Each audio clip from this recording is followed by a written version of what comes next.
Surah 63 tells you just one new thing, that you shouldn't care too much for your family. They are just minor nuisance.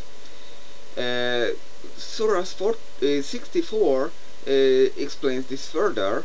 It tells family is not even a good thing. That is just a trial for you. Wow.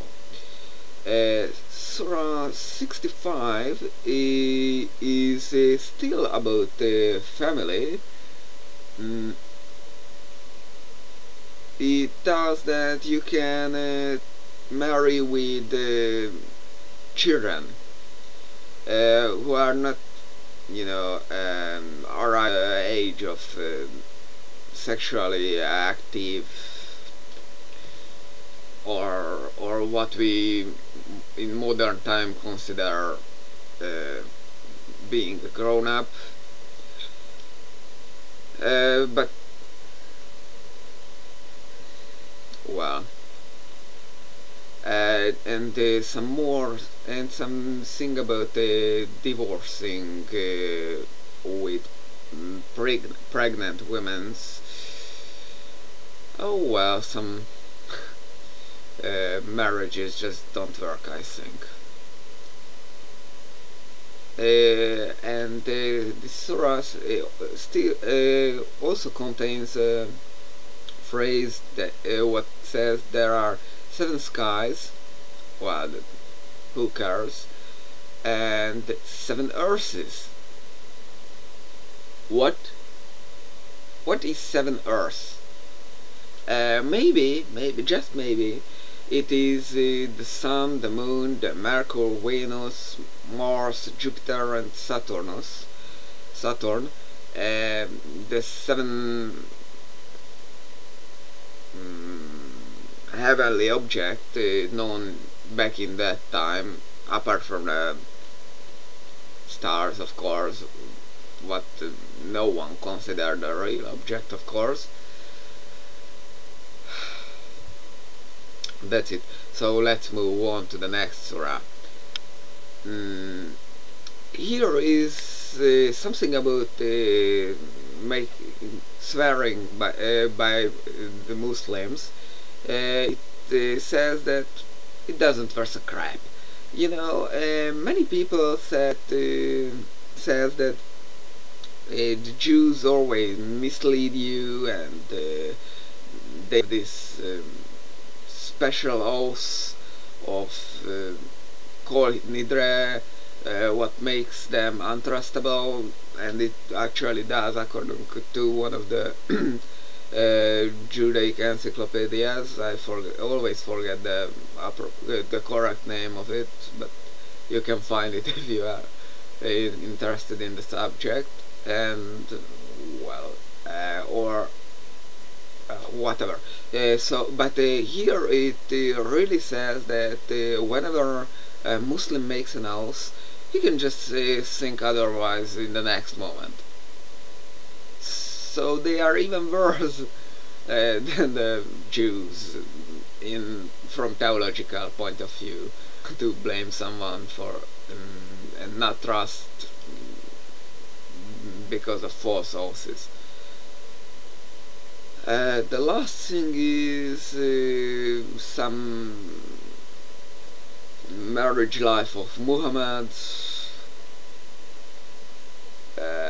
He threatens his wives with fire, throwing into the fire.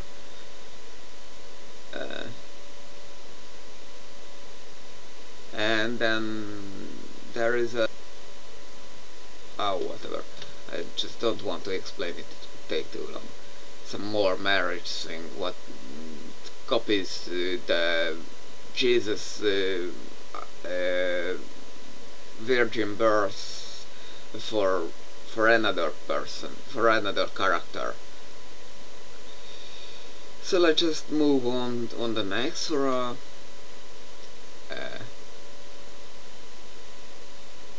Again, just more cosmology of the sky being a solid dome, stones are pebbles, ammo against satans.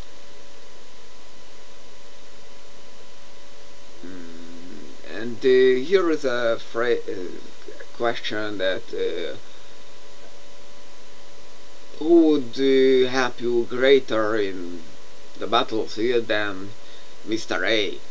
Well, if you come with only Mr. A and I have 10 strong men with clubs, for instance, I would very much go against you. That would be a solid proof that Mr. A is never existed and sucks. But there are more things here.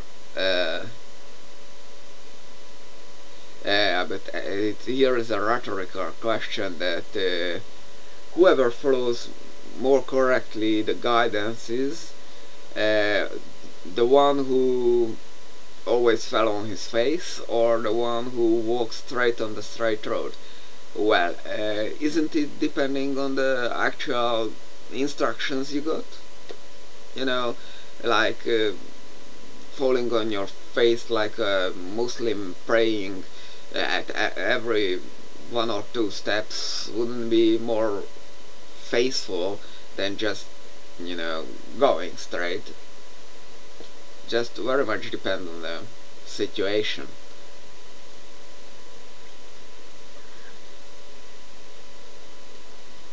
And here is another rhetorical question that what do you think? Who would bring you water if in the morning the river would dry up? Well, there is an old saying in my mother language that you yourself, my lord, if you have no servant. So that is just my answer to this question. Now, Surah 68 comes here. And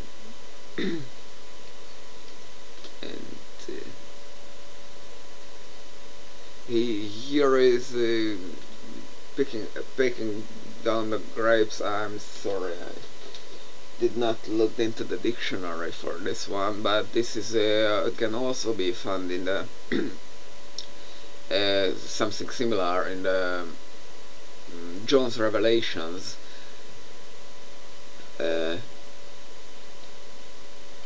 Actually, this is worse because here Muhammad brings together a mob to steal from hard-working farmer. This isn't right, I say, but it seems, according to the Muslim faith, it is.